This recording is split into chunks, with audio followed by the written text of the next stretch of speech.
Late this afternoon, Indiana hospitals reported they are treating a record number of patients who have COVID. So that's the backdrop for a series of Twitter posts from an IU Health resident chaplain. The rabbi wrote about the grim reality for patients and families that are in the ICU, and it's what it's like to be on the job and to pray with people who are dying from COVID-19. Tonight, our Jenny Runovich shares his message that now is getting nationwide attention. COVID is a cruel disease, and it's taken over our ICU. The words are powerful. So what is it like walking down the halls of the pods of the ICU? It's cold, it's dark, it's quiet. A series of 20 tweets that went viral over the weekend. Because these folks are all intubated, hooked up to massive amounts of equipment, machines breathing for them, and feeding them through tubes. Sharing the grim reality of the COVID crisis inside Indiana hospitals. It's from the perspective of Rabbi Mike Harvey, a resident chaplain with IU Health.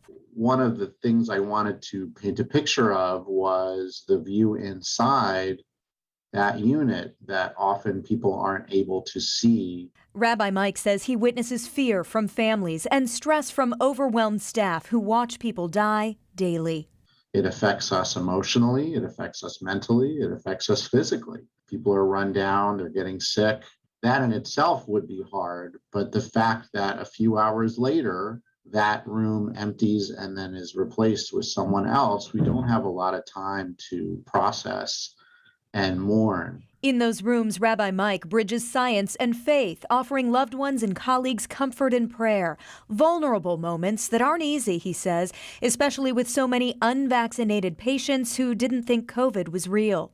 Sitting in my PPE gear, my N95 pinching my face shield fogging up, my gloves tight on my hands, and the unvaccinated wife who made her husband refuse vaccination asks me to pray for him as he lays dying. The rabbi describes a losing battle right now in Hoosier hospitals, and he's begging people to get protected. No one in the ICU expected to be there. Do what is recommended so that you don't, God forbid, end up under my care.